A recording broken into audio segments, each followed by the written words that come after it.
At the dawn of 1942, the world stood on the edge of a dramatic turning point. Japan, riding high on a wave of early victories, believed the war was theirs to win swiftly and decisively.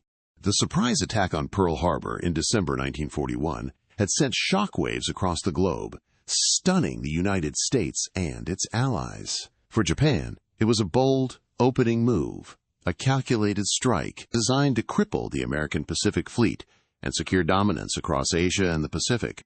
With confidence soaring, Japanese leaders and soldiers alike embraced a vision of rapid conquest.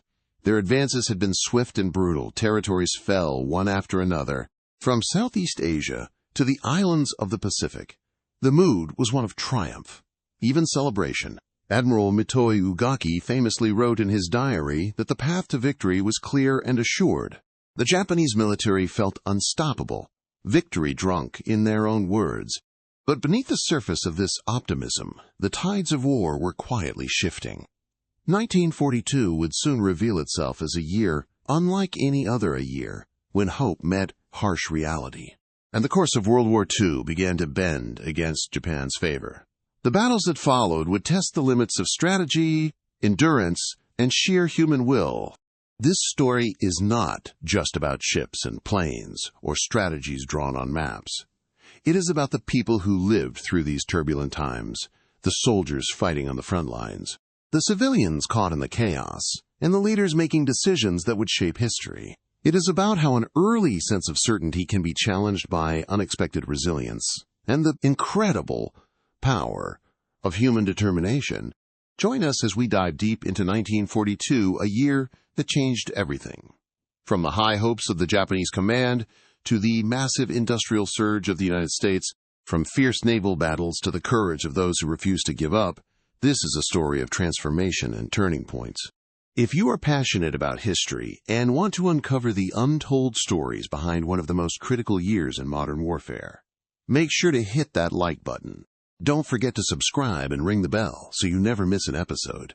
Together, we will explore how ordinary people and extraordinary events reshape the fate of the world. Stay with us till the end, because the lessons from 1942 still echo today, reminding us that in the face of overwhelming odds, hope, resilience, and unity can change the course of history. In the early months of 1942, the Japanese military operated under the powerful illusion that victory was not only inevitable, but just around the corner. Their forces had swept through Southeast Asia and the Pacific with startling speed, overwhelming defenders, and seizing territory seemingly without resistance. The success of the Pearl Harbor attack had been a stunning blow to the United States, and Japan's leaders believed they held the upper hand in this vast conflict. Yet, beneath this surface of unshakable confidence, the gears of war were quietly shifting, setting the stage for a pivotal moment that would forever change the course of history. By May 1942, the stage was set for a confrontation that would challenge Japan's dream of effortless dominance. The Battle of the Coral Sea emerged not simply as another naval engagement, but as the first real test of Japan's expansionist ambitions. Far from the decisive victory the Japanese command had expected, this battle introduced a new reality, one where their enemies fought back fiercely, where the tide could turn, and where the future of the Pacific was far from sealed. The Coral Sea was a sprawling arena of conflict fought largely by aircraft launched from aircraft carriers, marking one of the first times in history that naval battles were waged without the opposing fleets ever coming into direct sight of each other. It was a battle not just of ships and guns, but of innovation, strategy, and sheer willpower. Both sides committed their best pilots, crews, and vessels, aware that the stakes were unimaginably high. For Japan, the mission was clear: to isolate Australia from the United States and secure their southern flank, ensuring uninterrupted control over their newly conquered territories. However, the battle quickly defied Japanese expectations. Although both sides suffered losses, including the sinking of a Japanese light aircraft carrier, the real victory for the Allies lay in the fact that the Japanese invasion force was stopped. This marked the first time in the Pacific War that Japan had been forced to abandon an offensive operation. The dream of rapid, unchallenged expansion was cracked. No longer could Japan advance with impunity. The impact of this battle stretched far beyond the immediate losses. It sent a powerful message to the world and to the Japanese military itself that the war would be longer and more difficult than many had anticipated. Japan's overconfidence, built on months of rapid conquest, had met its first significant obstacle. The optimistic diaries of leaders like Admiral Mitoe Ugaki now carried a tone of caution and uncertainty. The realization began to settle in that sheer speed and surprise would not be enough to guarantee victory. This moment of reckoning was more than a tactical setback. It was a psychological turning point. The Japanese military's image of invincibility was challenged in a way that reverberated through its foreign ranks. Meanwhile, the Allied forces, bolstered by this unexpected success, found renewed hope and determination. The Battle of the Coral Sea was a testament to the resilience of those fighting against seemingly overwhelming odds and a demonstration of the growing strength and coordination of the Allied navies. Moreover, the battle underscored the importance of intelligence and technology in modern warfare. Code-breaking efforts and reconnaissance played critical roles in allowing the Allies to anticipate Japanese movements and mount an effective defense. This blend of human ingenuity and technological advancement would become a defining characteristic of the war that followed, shaping strategies on both sides. The events at Coral Sea were a harbinger of what was to come later that year at Midway, where the Allies would deal an even more decisive blow to Japanese naval power. But Coral Sea's significance lies in its role as the first major crack in Japan's seemingly unstoppable march. It was a warning that the Pacific War was entering a new Phase 1 in which the Allies would no longer be on the defensive, but would begin to reclaim lost ground. In retrospect, the battle illuminated a fundamental truth about war, that no matter how swift and overwhelming initial success may seem, persistence, adaptability, and unity of purpose often determine the ultimate outcome. The Japanese had underestimated their adversaries, and that miscalculation would cost them dearly. The dream of easy dominance was shattered not by a single overwhelming victory, but by a hard-fought battle that demanded courage, sacrifice, and an unyielding refusal to surrender. As we trace the story of 1942, the Battle of the Coral Sea stands as a vivid reminder that the tides of war can shift in the most unexpected ways. It teaches us about the limits of confidence and the power of resilience, setting the tone for a year defined by struggle, transformation, and the relentless quest for survival and victory. In telling this story, we honor the countless men and women who faced unimaginable challenges in the vast Pacific theater. Their bravery and determination turned the tide when the future seemed uncertain. Their legacy is a powerful lesson that echoes through history that even in the darkest hours, hope and perseverance can light the way forward. As Japan's early momentum in the Pacific began to face resistance, another force was quietly gathering strength across the vast Atlantic Ocean. The United States, once hesitant to fully enter the conflict, was about to unleash an industrial might unlike anything the world had ever seen, fundamentally reshaping the balance of power in World War II. This surge in production and innovation would become one of the defining factors that turned the tide of the war in favor of the Allies.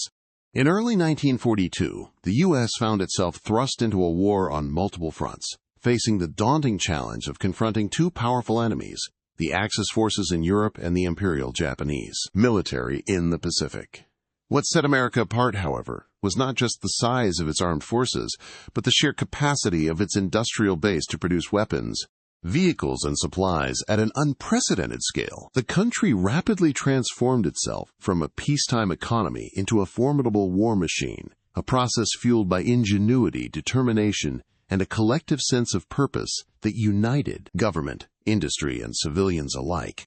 At the heart of this transformation was the War Production Board, established to coordinate and accelerate the production of vital war materials. Led by business executives like Donald Nelson, who brought their expertise from the private sector, the board orchestrated an extraordinary mobilization of factories, workers, and resources.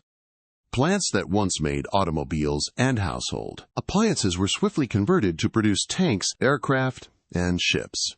This was not simply a matter of producing more goods. It was a comprehensive retooling of an entire economy geared toward war. The scale of production was staggering. Where in 1940 the United States had produced just over 2,000 aircraft, by 1944 that number soared to nearly 100,000. Tanks and ships flooded out of factories with dizzying speed, symbolizing a relentless momentum that could overwhelm even the most prepared adversaries. The statistics alone tell a story of transformation: a tank every 5 minutes, an aircraft every half hour, and an aircraft carrier every week. This industrial output not only supplied the American military, but also supported allies around the world, creating a network of shared strength that would prove vital. What fueled this massive industrial effort was not just machines and factories, but people, millions of Americans who dedicated themselves to the war effort with unparalleled commitment. Men and women worked long hours in shipyards, steel mills, and assembly lines, often under grueling conditions, to ensure that the weapons and equipment needed at the front lines were delivered without delay. The determination in these factories echoed the resolve of the soldiers and sailors who would use those weapons in battle. This home front effort became a critical battlefield of its own, where victory was forged not just through firepower, but through sweat, ingenuity, and sacrifice. This surge in production was not without challenges. Rationing became a part of daily life, and communities adjusted to shortages and sacrifices, understanding that every effort contributed to the larger goal. The American public's morale remained high, buoyed by a growing sense of unity and purpose, and by leaders like President Roosevelt, who communicated the stakes with clarity and conviction. His speeches inspired hope and resolve, assuring the nation that their work would lead to ultimate victory. The impact of America's Industrial Revolution reached far beyond numbers and factories. It redefined modern warfare by emphasizing the vital importance of logistics and supply lines.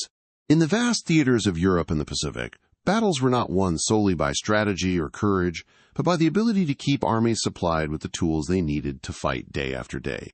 The ability to produce, repair, and replace equipment faster than the enemy could destroy it became a decisive advantage. Moreover, the American industrial surge influenced the broader Allied war strategy.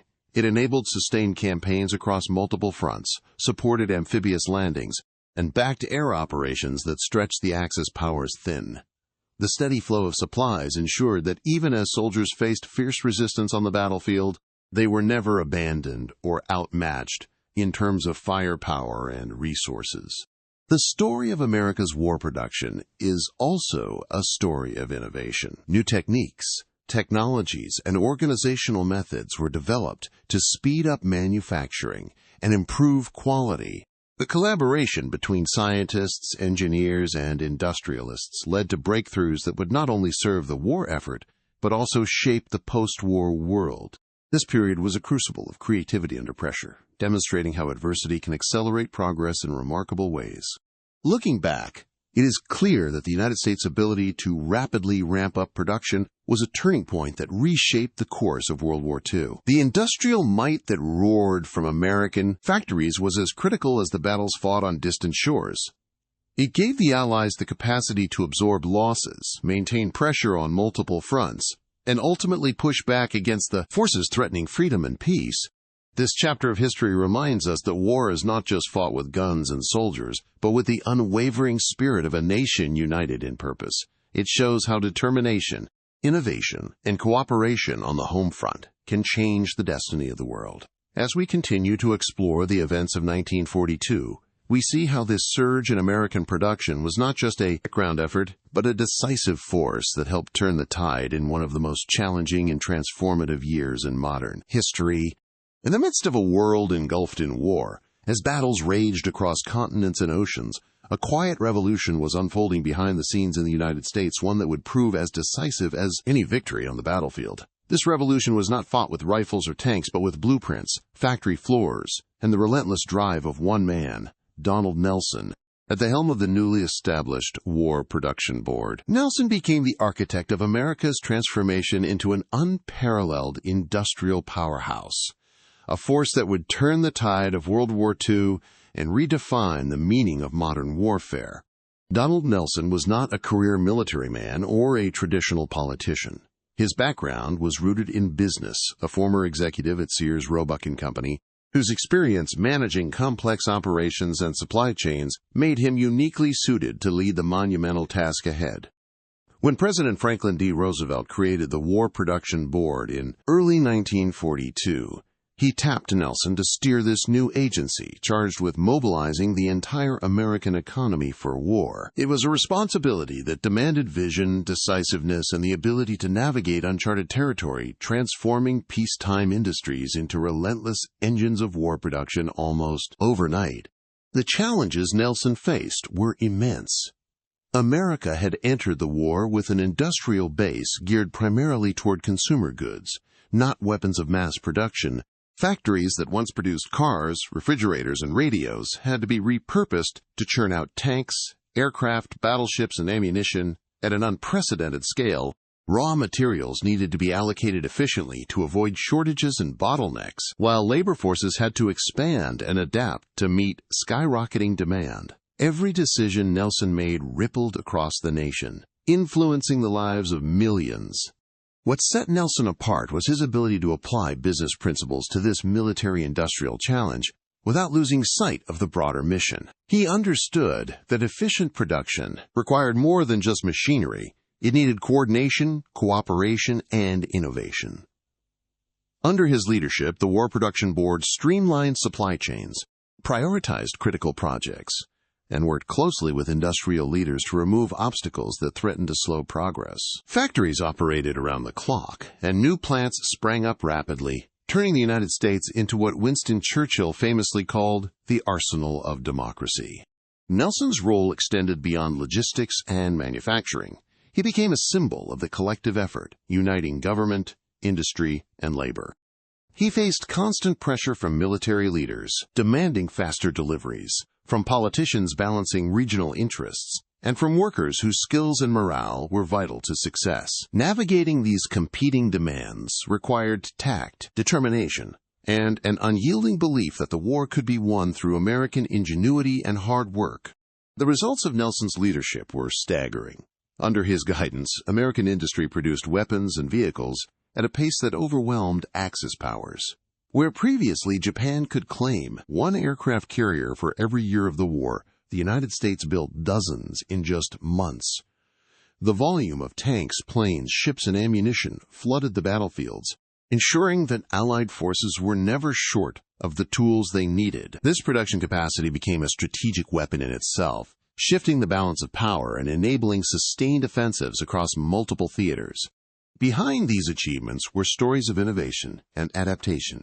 Factories redesigned assembly lines to maximize output, new materials were developed to conserve scarce resources, and thousands of workers, many women, entering the workforce for the first time, mastered skills that kept the war effort moving forward. The War Production Board also helped manage rationing programs and civilian conservation efforts, reminding the nation that victory required sacrifices not just on the front lines but at home as well.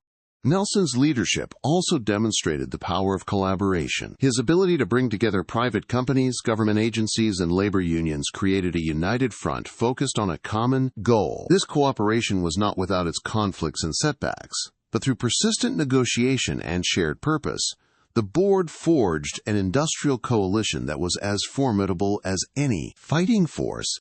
Despite the enormous success, Nelson's tenure was not without criticism. Some argued that the bureaucracy slowed decisions or that military demands were not always met quickly enough.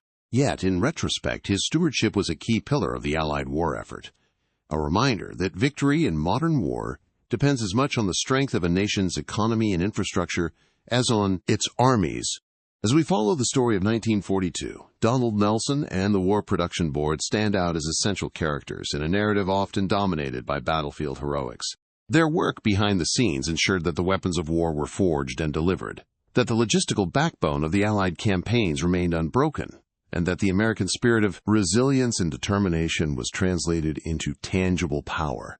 This chapter in history teaches us that leadership in times of crisis requires vision beyond immediate conflict.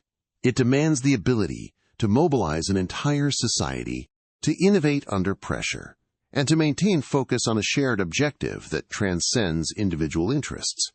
Donald Nelson's role in transforming American industry into a mighty war machine underscores how the home front can become a decisive battlefield, where strategy and production unite to shape the fate of the world. In honoring this story, we recognize the countless workers, engineers, and leaders who, under Nelson's direction, answered the call to arms not just with weapons, but with dedication and sacrifice. Their collective effort is a powerful reminder that wars are won not only on battlefields, but in factories, boardrooms, and communities.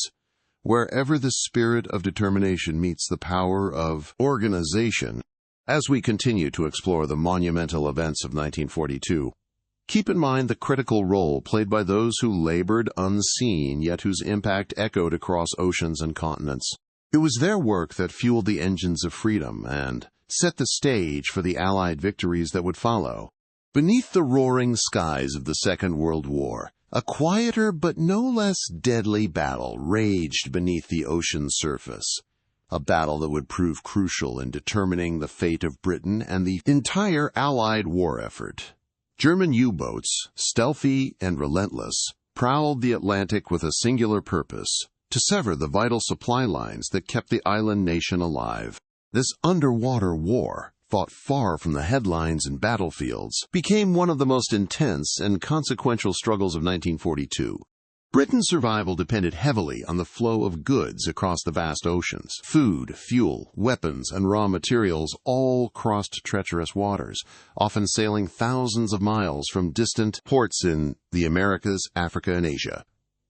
These shipments were the lifeblood of a nation under siege, ensuring that both civilians and soldiers had the essentials needed to endure and fight. However, the German Kriegsmarine recognized this vulnerability and unleashed their U-boat fleet in a campaign designed to choke off these lifelines. The early months of 1942 saw a surge in U-boat activity that brought devastating losses to the Allied shipping industry. This period, known to the Germans as Operation Drumbeat and nicknamed the Second Happy Time, was marked by remarkable success for the submariners. U-boats operated with deadly efficiency, striking along the eastern coast of the United States and the Caribbean, where defenses were still being organized. Merchant ships, often unescorted and vulnerable, became easy targets in the vast ocean expanses. Each ship sunk represented not just the loss of cargo, but a threat to morale and the overall war effort. The relentless attacks forced Allied naval commanders to rethink their strategies, leading to the development of convoy systems where groups of merchant ships sailed together under naval protection. While this tactic reduced losses significantly, it came at the cost of slower deliveries and logistical complexity. The convoy system was a lifeline, but also a reminder of the constant danger that lurked beneath the waves. The men who served aboard the merchant vessels and naval escorts faced harrowing conditions. Their voyages were fraught with tension, as the threat of a sudden, silent torpedo strike could appear without warning. These sailors, often overlooked in popular histories, bore the brunt of this invisible war, with many paying the ultimate price. The courage and perseverance of the merchant navy became a critical element of Britain's resilience, and their sacrifices were recognized as vital to the Allied cause. On the German side, U-boat crews operated in cramped, claustrophobic conditions, spending long stretches underwater in steel tubes, isolated and constantly alert. The work was grueling and perilous, with high casualty rates reflecting the fierce dangers of their mission. Despite their early successes, the limitations of the submarines, including the need to surface frequently and vulnerability to air patrols, made their efforts a brutal gamble against increasingly sophisticated Allied defenses. As the year progressed, technological advancements and intelligence breakthroughs began to shift the balance. The Allies improved radar and sonar capabilities, enhanced aerial reconnaissance, and cracked German communication codes, allowing them to anticipate and counter U-boat movements. Escort vessels became more effective hunters, and the coordinated defense of convoys improved with experience and innovation. These developments gradually eroded the advantage once held by the submariners. The Battle of the Atlantic, as this prolonged struggle came to be known, was more than a military confrontation. It was a test of endurance, strategy, and industrial capacity. Britain's survival depended on the steady arrival of supplies, while Germany sought to starve the island into submission. The stakes were immense, and the toll on human life and material resources was staggering. More than 100,000 lives were lost on both sides, shared among naval crews, merchant sailors, and U-boat personnel. Winston Churchill famously described the Battle of the Atlantic as the only thing that ever really frightened me during the war, underscoring the critical importance of maintaining these supply lines. Without control of the Atlantic, the entire Allied war effort could have faltered, making the survival and eventual victory of Britain uncertain. The battle was a continuous struggle, with moments of despair and hope intertwined, as each side pushed to gain the upper hand. The courage of those who sailed the Atlantic during these dark days is a powerful testament to human resilience. Merchant sailors braved freezing seas and enemy attacks. Naval crews tirelessly hunted the elusive submarines, and intelligence officers worked behind the scenes to crack the codes that saved countless lives. Together, their efforts formed a complex web of defense that ultimately turned the tide against the U-boat threat. This chapter of history reminds us that wars are not won solely by spectacular battles, but also by the unseen and relentless efforts that sustain nations. The struggle beneath the waves shaped the course of World War II in profound ways, highlighting the interdependence of military strategy, technology, and human courage. It was a battle of endurance as much as firepower, fought in the cold depths where victory was measured not only in tonnage sunk, but in the lifelines preserved. As we reflect on the events of 1942, the Battle of the Atlantic stands as a crucial reminder of the importance of perseverance and innovation in the face of adversity. It was a defining contest that showcased the will to survive and the determination to protect what mattered most, a nation's hope, its people, and its freedom. Through the waves and storms, the story of the U-boat war teaches us that even the most invisible battles can carry the heaviest consequences and the greatest lessons for humanity. Amidst the darkest days of the Battle of the Atlantic, as the relentless German U-boats prowled the vast ocean lanes with devastating effect, the Allies faced a dire challenge: how to protect the vital supply convoys that sustained Britain and the entire war effort. The early successes of the U-boat campaign had inflicted heavy losses, threatening to choke off the flow of essential goods, weapons, and food. Yet, in the face of this menace, the Allies responded with a blend of resilience, ingenuity, and determination, gradually turning the tide through improved tactics and technological innovation. The convoy system, though conceptually simple, became the backbone of the Allied defense at sea. By grouping merchant ships together under the protection of naval escorts, the Allies forced U-boats to confront well-defended targets rather than isolated vessels. While this strategy initially slowed shipping and complicated logistics, it proved invaluable in reducing losses. Escort vessels, ranging from corvettes to destroyers, were deployed in increasing numbers to guard these convoys. Their crews, often young and inexperienced, faced the perilous task of detecting and repelling the stealthy submarines lurking beneath the waves. At first, the escorts struggled against the cunning and speed of the U-boats, which used wolfpack tactics, coordinated attacks by multiple submarines to overwhelm defenses. But the Allies soon adapted, developing more sophisticated escort formations and patrol patterns that disrupted enemy strategies. Convoys learned to maneuver unpredictably, making it harder for U-boats to position themselves for attacks. This evolution in tactics forced the Germans to expend more resources and take greater risks, gradually eroding their initial advantage. Technological advancements played an equally critical role in shifting the battle's momentum. Early in the war, Allied ships relied on primitive detection methods, which gave submarines a deadly edge. However, as the conflict intensified, innovations in sonar, then called ASDIC, greatly enhanced the ability to detect submerged U-boats, even in challenging sea conditions. Coupled with improved radar systems that could spot surfaced submarines at night or in poor visibility, these tools transformed the escort vessels from passive defenders into active hunters. Air power also became a game-changer in the Battle of the Atlantic. Long-range patrol aircraft began to cover previously unreachable stretches of ocean, closing the mid-Atlantic gap where U-boats had once operated with near impunity. These aircraft could spot submarines on the surface and either attack directly or guide escort ships to their location. The threat of aerial attack forced U-boats to spend less time on the surface, limiting their speed and operational range, and increasing their vulnerability. Intelligence breakthroughs further amplified these tactical and technological gains. The Allies' success in breaking the German naval enigma codes provided crucial insight into U-boat positions and planned operations. This intelligence allowed convoys to be rerouted around the most dangerous areas and enabled escorts to mount preemptive counterattacks. The ability to anticipate enemy movements represented a significant strategic advantage, turning the oceans into a chessboard, where the Allies increasingly controlled the moves. The human element was equally vital in this transformation. The crews of convoy escorts, the airmen patrolling the skies, and the intelligence officers decrypting codes all played indispensable roles. Their courage and dedication under harrowing conditions sustained the defense against the persistent submarine threat. Stories of bravery abound from young sailors facing torpedo attacks and depth charge counterstrikes to codebreakers working tirelessly to unlock the secrets of the enemy. This collective effort embodied the Allied determination to persevere against seemingly insurmountable odds.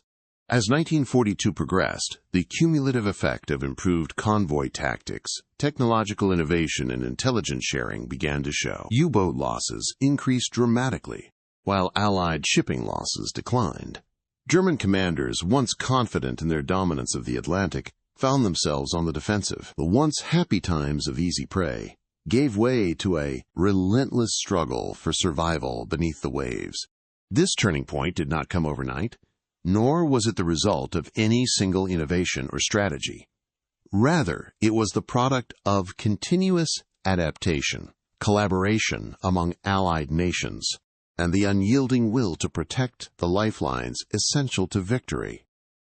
The Battle of the Atlantic evolved into a dynamic conflict where technology, strategy, and human resolve intertwined in a complex dance of survival and dominance. By late 1942 and into 1943, the tide had decisively turned. Allied convoys crossed the Atlantic with increasing safety, their escorts more effective and better equipped. The U-boat fleet suffered heavy casualties, and the once feared wolf packs faced dwindling success. This shift ensured that supplies, reinforcements, and equipment could flow unimpeded to battlefronts across Europe and the Pacific, underpinning the broader Allied offensives that would follow. The story of this transformation is a powerful reminder of how innovation and teamwork can overcome even the most daunting challenges. It highlights the importance of learning, adapting, and uniting in the face of adversity. The Battle of the Atlantic's shift from peril to control not only safeguarded the survival of Britain, but also laid the foundation for the eventual defeat of the Axis powers. As we reflect on the critical events of 1942, it becomes clear that the Allies' ability to improve convoy tactics and harness technological advances was more than a military necessity. It was a testament to human ingenuity and the unbreakable spirit that ultimately shaped the course of history. In the midst of the global storm that was World War II, Britain stood as a beacon of resistance, its resolve unwavering despite the relentless pressure from Axis forces. Yet beneath the courage and determination that defined the British spirit lay a fragile reality, one that was inextricably tied to the vast and treacherous oceans surrounding the island nation. Britain's survival depended not only on its soldiers and airmen, but also on the steady, unbroken flow of supplies from distant shores. The Battle of the Atlantic was, in essence, the battle for Britain's very existence. For decades before the war, Britain had built an empire that stretched across continents, its economy and society deeply intertwined with imports from across the globe. Food, fuel, raw materials, and manufactured goods arrived from the Americas, Africa, Asia, and beyond, sustaining millions of people and powering industries vital to both civilian life and the war effort. This dependence was a double-edged sword. While it fueled Britain's growth and strength, it also made the island vulnerable, reliant on long and perilous supply lines that crossed some of the most dangerous waters on Earth. When war broke out, those supply lines became targets. The German Kriegsmarine's U-boat fleet launched an aggressive campaign aimed at severing these lifelines, threatening to starve Britain into submission. The stakes could not have been higher. Without steady imports, the population faced shortages of essential goods. Factories risked running out of the materials needed to produce weapons and vehicles. The armed forces could be left without the fuel and food necessary to sustain operations. This looming crisis was felt keenly on the British home front. The government introduced rationing programs to stretch scarce resources. Ration books becoming a familiar part of daily life, items that once seemed commonplace became luxuries, and the British public had to adapt to new realities. White bread was replaced by the now famous national loaf, a denser, wholemeal bread that became a symbol of wartime sacrifice. Golf courses were plowed up to make way for vegetable gardens known as victory gardens, as citizens took to growing their own food to supplement dwindling supplies. Despite these hardships, there was a remarkable spirit of resilience. Communities banded together to share resources. Neighbors supported one another, and the entire society rallied behind the common cause of victory. Public information campaigns encouraged frugality and conservation, emphasizing that every small effort contributed to the larger war effort. The willingness to endure hardship and make sacrifices became a defining characteristic of Britain's wartime identity. Yet, even with rationing and resourcefulness, the supply crisis remained acute. Before the war, Britain imported millions of tons of goods each year. During the height of the Battle of the Atlantic, these numbers plummeted dramatically. Every lost ship meant fewer provisions reaching the island, and every successful U-boat attack brought the threat of starvation and industrial slowdown closer. The pressure on the shipping lanes was not just a military concern, but a societal one, touching every life, from the factory worker to the school child. Winston Churchill, well aware of these stakes, often spoke about the Battle of the Atlantic as the lifeblood of Britain. He understood that no matter the bravery on the battlefield, victory would be impossible without the supplies that crossed the ocean. This recognition shaped strategic priorities, leading to relentless efforts to protect convoys and innovate new defenses against the U-boat menace.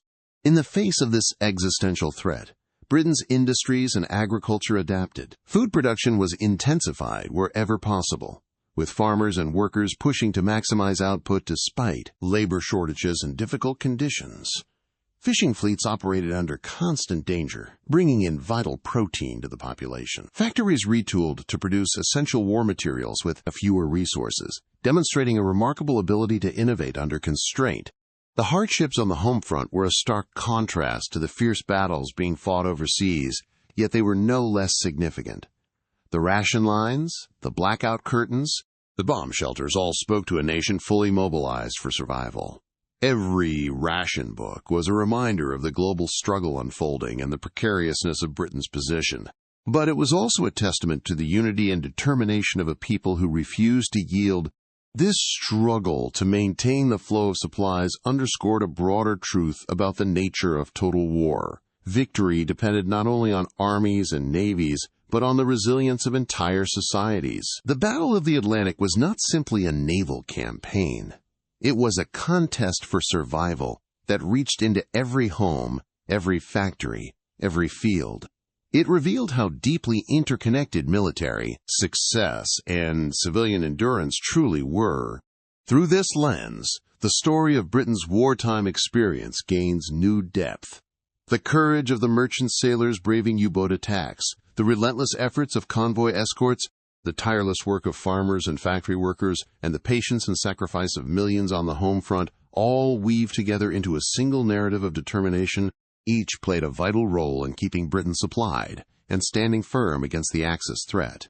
As the Battle of the Atlantic gradually turned in favor of the Allies through improved tactics and technology, the immediate crisis of starvation and shortage began to ease, yet the lessons remained clear. The survival of a nation in wartime extends far beyond the battlefield. It depends on the steadfastness of its people, the strength of its industries, and the protection of the lifelines that sustain it. The story of Britain's reliance on overseas supplies and the fierce struggle to protect them during 1942 reminds us that wars are fought on many fronts. It is a powerful testament to resilience and the interconnectedness of military strategy and civilian life, showing how the fate of millions can hinge on ships braving the treacherous Atlantic, the courage of sailors, and the resolve of a nation united in purpose. In the unforgiving expanse of the Atlantic Ocean during World War II, an invisible war raged beneath the waves and on the storm-tossed decks of countless ships, where courage was tested not just by enemy fire, but by the merciless brutality of the sea itself. This was a battle not only of steel and strategy, but also of endurance and human spirit, where both the merchant sailors who ferried life-saving supplies and the German U-boat crews who hunted them faced conditions so harsh they defied as a nation. The story of these men, caught on opposite sides of a deadly struggle, reveals a shared humanity marked by sacrifice, fear, and unyielding resolve. For the merchant sailors, every voyage across the Atlantic was a gamble with death. Their ships, often laden with vital food, fuel, and munitions, became floating targets in a vast and dangerous battlefield. The open ocean offered little shelter, and the threat of sudden attack by unseen submarines loomed constantly. The sound of a torpedo rushing through water, or the sight of an explosion tearing through a hull, could come without warning, sending ships and crews into chaos. Survivors faced freezing waters, often far from rescue, where hypothermia was as deadly as the enemy. Yet, despite these dangers, the merchant navy showed remarkable resilience.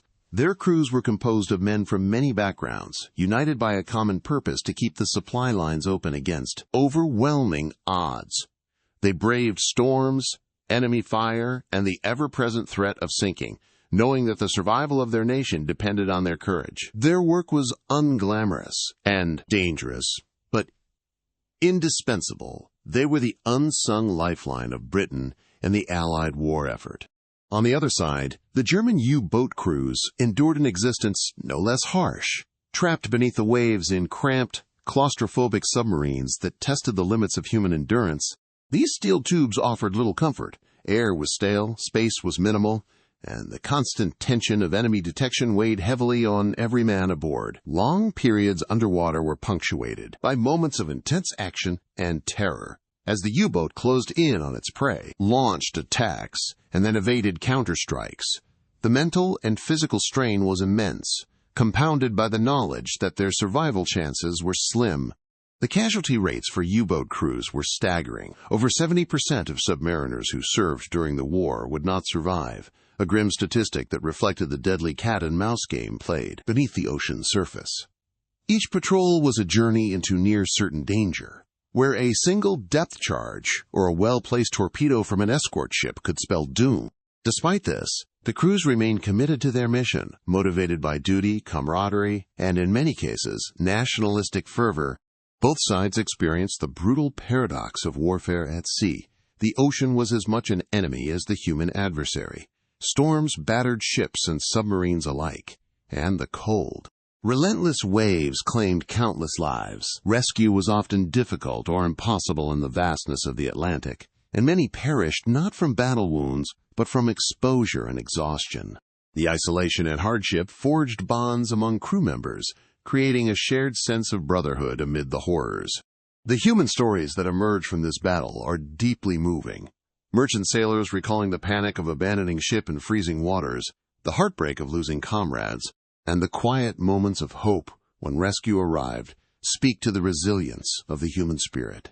U-boat commanders' and crew members' diaries reveal a mixture of fear, pride, and fatalism, highlighting the psychological toll of their perilous duty. These personal accounts bring a vivid human dimension to a conflict often reduced to statistics and strategy. As the Allies improved their anti-submarine tactics and technology, the dangers increased for U-boat crews. Air patrols, radar, and sonar made stealth increasingly difficult, and losses mounted. Yet even in the face of mounting casualties, the submarine crews fought fiercely, understanding that their role was pivotal in disrupting Allied supply lines. On the other side, merchant sailors gained confidence from improved convoy protections and escort tactics, but never lost sight of the risks they faced on every crossing. The shared suffering and sacrifices on both sides underscore a universal truth about war. It is not only about victory or defeat, but about the human cost borne by those who fight. The Battle of the Atlantic was a crucible that tested the limits of endurance and courage. revealing stories of heroism and tragedy that resonate beyond the years of conflict.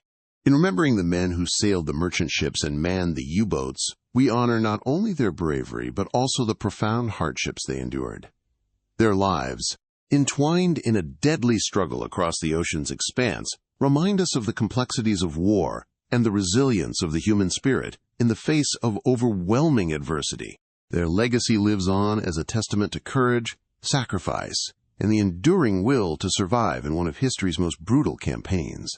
In the early months of 1942, the world watched as the seemingly unstoppable Japanese war machine swept through Southeast Asia, executing rapid and devastating campaigns that shook the foundations of the Allied powers. The swift fall of British colonies like Malaya, Singapore, and Hong Kong not only highlighted glaring gaps in Allied preparedness, but also brought with it a brutal occupation marked by profound suffering for both civilians and prisoners of war. This chapter of World War II exposed a harsh reality. In the vast theater of conflict, the human cost extended far beyond the battlefield, touching countless innocent lives caught in the wake of conquest.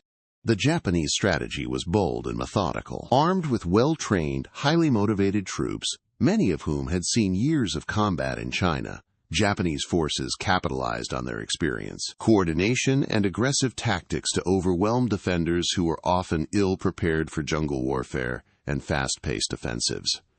British and Commonwealth forces, including large contingents of Indian and Australian troops, found themselves facing a foe whose resolve and battlefield prowess far exceeded expectations. The dense jungles, narrow trails, and unfamiliar terrain compounded the challenges, leaving the defenders struggling to mount effective resistance. One of the most devastating blows came with the fall of Singapore, often called the Gibraltar of the East, a symbol of British imperial strength for over a century. In just 7 days, Japanese forces shattered this bastion, capturing tens of thousands of Allied troops and plunging the colony into a dark period of occupation. The rapid collapse stunned the world and dealt a severe psychological blow to Allied morale. Leaders and soldiers alike were forced to confront the reality that traditional assumptions of invincibility had been shattered. The consequences of the Japanese occupation were severe and far-reaching. Civilians in the occupied territories faced a reign of terror characterized by harsh treatment, forced labor, and widespread atrocities. The Japanese military's brutal policies were rooted in a toxic blend of militarism and racism, viewing conquered peoples with contempt and subjecting them to systematic oppression. Massacres, summary executions, and torture became grim realities for many, with infamous events such as the Sukching massacre in Singapore claiming thousands of lives. The occupation shattered communities and left deep scars that would endure long after the war. Prisoners of war (POWs) endured some of the harshest conditions imaginable. Allied soldiers captured during the rapid campaigns were often subjected to brutal marches, starvation, forced labor, and appalling living conditions. The infamous Bataan Death March in the Philippines exemplified this cruelty, where tens of thousands of POWs were forced to march over 100 kilometers under the blazing sun, with little food or water, resulting in thousands of deaths. These experiences tested the limits of human endurance and exposed the darkest aspects of wartime conduct. The unpreparedness of the Allied forces in this theater was a harsh lesson in the changing nature of modern warfare. The British military, heavily invested in conventional tactics suited for European battlefields, struggled to adapt quickly to the demands of jungle combat and rapid mechanized advances. Training, equipment, and command structures were often ill-suited for the unique challenges posed by the Pacific and Southeast Asian environments. This lack of readiness contributed to the rapid succession of defeats and underscored the urgent need for reform and adaptation. Yet amid these hardships, stories of courage and resistance emerged. Local populations and Allied troops alike showed remarkable resilience, organizing guerrilla campaigns, intelligence networks, and acts of defiance against occupying forces. The spirit of resistance, though harshly suppressed, never fully extinguished, sowing the seeds for post-war independence, movements, and reshaping the political landscape of the region. The Japanese conquest and occupation of British colonies in 1942 serve as a stark reminder of the high stakes of global conflict and the consequences of underestimating an opponent. It reveals how military defeats resonate far beyond the battlefield, impacting civilians, disrupting societies, and challenging the moral fabric of warfare. These events highlight the critical importance of preparedness, adaptability, and respect for human rights, even amidst the horrors of war. As we reflect on this turbulent chapter, we honor not only the soldiers who fought bravely, but also the countless civilians and POWs who endured unimaginable suffering. Their experiences deepen our understanding of the complex human dimensions of World War II and underscore the profound costs of conquest and occupation. This legacy reminds us that behind every strategic maneuver lies a human story, one of resilience, tragedy, and the enduring will to survive against overwhelming odds. The dark shadow cast by the Pacific War extends far beyond the fierce battles and rapid territorial gains that marked Japan's early campaign. It is also etched deeply in the harrowing experiences of the countless Allied prisoners of war who endured unimaginable suffering at the hands of their captors. Among the most notorious symbols of this cruelty was the forced march, an ordeal that revealed the brutal reality of Japanese occupation and brought into sharp focus the profound human cost borne by soldiers and civilians alike in this vast and unforgiving theater of war. These marches, most famously the Bataan Death March, stand as chilling reminders of the cruelty and hardship endured in the Pacific conflict, and offer a poignant narrative of endurance amidst atrocity. When Allied forces in the Philippines surrendered in early 1942, they faced a grim fate that would test their physical and mental limits. Tens of thousands of American and Filipino soldiers, exhausted and weakened from months of fighting and siege, were forced to march over 60 miles from the Bataan Peninsula to prisoner camps under the blazing tropical sun. What should have been a routine transfer quickly devolved into a nightmare. The Japanese guards showed little regard for the lives in their charge. Prisoners were denied food and water, subjected to brutal beatings, and forced to continue despite collapsing from exhaustion or injury. Those who fell behind or resisted were often executed on the spot. This march, lasting nearly a week, resulted in the deaths of thousands. Some estimates suggest as many as 10,000, making it one of the most infamous atrocities of the Pacific War. But the Bataan Death March was not an isolated incident. It symbolized a broader pattern of inhumane treatment faced by POWs throughout Japanese-occupied territories. Prisoners were routinely subjected to forced labor in harsh conditions, building railways, mining, and working in factories with inadequate food, medical care, and shelter. The construction of the Burma-Thailand Railway, often called the Death Railway, became a brutal testament to this suffering. Thousands perished from malnutrition, disease, and relentless abuse, embodying the staggering human cost behind Japan's military ambitions. The forced marches and the brutal conditions endured by POWs also mirrored the wider suffering experienced by civilians under occupation. In territories across Southeast Asia and the Pacific, civilians were subjected to forced labor, starvation, and violence, as the Japanese military sought to maintain control and extract resources for the war effort. The lines between combatants and non-combatants blurred in the harsh realities of occupation, and many civilians shared the prisoners' fate in camps or on forced relocations. The cruelty inflicted was a stark contrast to the ideals of chivalry and respect that might be expected even in war, revealing a grim chapter marked by racial prejudices and militaristic ideology. This harsh treatment of prisoners and civilians alike shocked the conscience of the Allied nations and galvanized resolve both on the battlefield and at home. News of these atrocities fueled propaganda efforts, strengthened the determination to defeat Japan, and inspired resistance movements within occupied territories. Soldiers who survived these ordeals carried with them stories of pain, resilience, and, in some cases, moments of compassion amidst horror, small acts of kindness that shone like beacons in the darkness. The legacy of these forced marches and the broader treatment of POWs serves as a powerful reminder of the human capacity for cruelty in times of war, but also of the enduring strength and spirit of those who survived. The marches tested not only physical endurance, but also the will to survive, highlighting the complex interplay of suffering, resilience, and hope. They underscore the importance of remembering and honoring those who endured, ensuring that their stories inform our understanding of war's true cost. In reflecting on the forced marches and the suffering of prisoners of war in the Pacific, we are compelled to confront the darker aspects of human conflict and the profound consequences of occupation and cruelty. These stories challenge us to uphold the principles of humanity and dignity, even in the most trying circumstances, and to recognize the sacrifices made by countless individuals, soldiers, and civilians alike who faced unimaginable hardships. The lessons from these experiences remain deeply relevant today, reminding us of the enduring need for compassion, justice, and vigilance in the face of violence and oppression.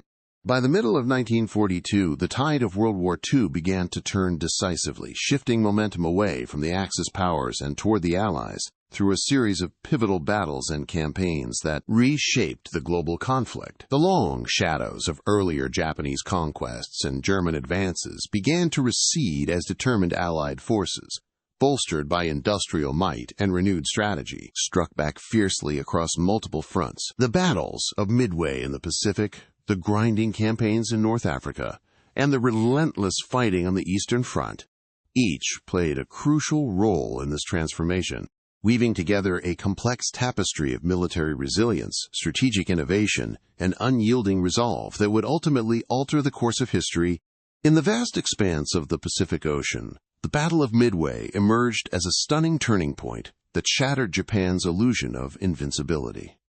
After the devastating surprise attack on Pearl Harbor, the Japanese Navy sought to extend its dominance by luring the United States fleet into a trap near Midway Atoll. Yet, thanks to critical code-breaking successes by American intelligence and the unwavering courage of pilots and sailors, the U.S. Navy delivered a crippling blow to the Japanese fleet, sinking 4 aircraft carriers and shifting naval supremacy toward the Allies. This victory not only halted Japanese expansion, but also injected hope and momentum into a war-weary Allied public, signaling that the tide could indeed be turned through strategy and sacrifice.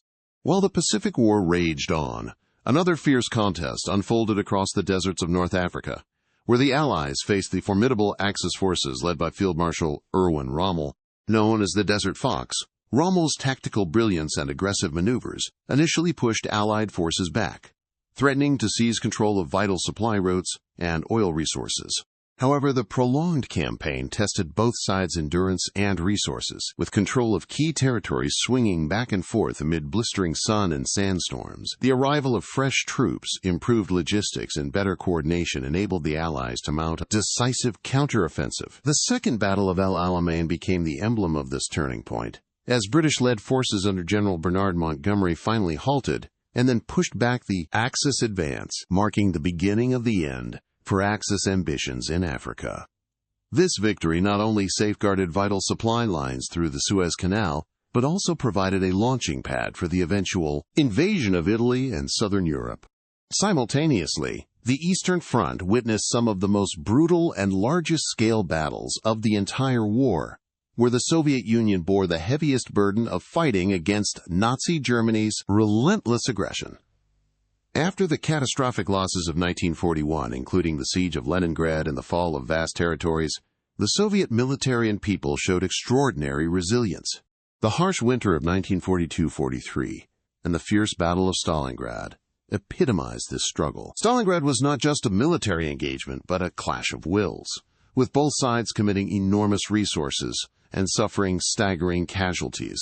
The Soviet victory in Stalingrad marked the first major defeat of the German Wehrmacht and became a symbol of hope and determination for the Allies.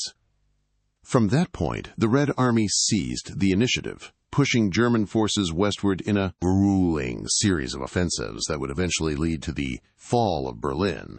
The interconnected nature of these theaters underscored the global scale of the conflict and the necessity of coordination among the Allies. Resources, intelligence, and strategy were increasingly shared and synchronized, reflecting a coalition determined to exploit every advantage.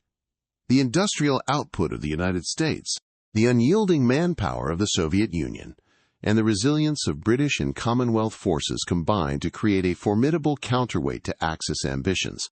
Behind every battle and campaign lay countless stories of individual bravery, sacrifice, and hardship. Pilots who launched daring attacks off aircraft carriers, soldiers who endured the scorching desert heat and shifting sands, and civilians caught in the crossfire all contributed to this monumental effort. The emotional toll was immense, but the unwavering commitment to a cause greater than oneself forged bonds that transcended national boundaries. The momentum gained through these battles set in motion a chain of events that would ultimately culminate in the liberation of occupied territories and the eventual surrender of Axis powers. It was a testament to the power of resilience, unity, and strategic foresight that transformed a precarious situation into a decisive shift in the war's trajectory. As these victories accumulated, the hope for peace and a world free from tyranny grew stronger, inspiring millions to endure and strive for a better future.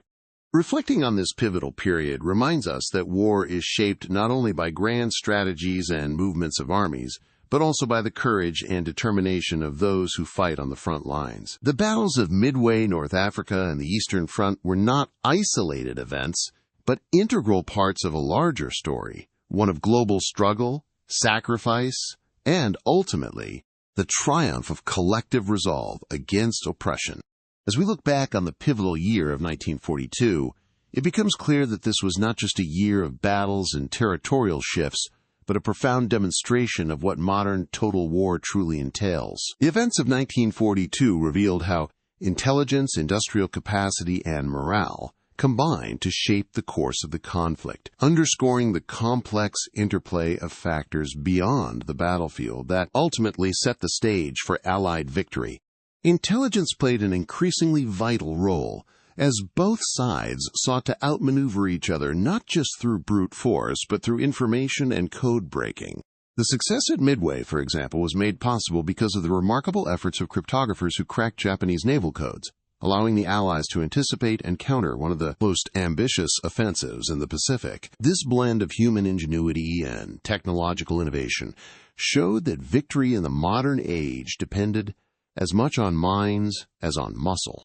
Equally crucial was the staggering industrial capacity unleashed by the Allied nations, particularly the United States. The transformation of American industry into a war production powerhouse was nothing short of extraordinary. Factories that once produced consumer goods pivoted swiftly to mass-producing tanks, aircraft, ships, and weapons at unprecedented speeds.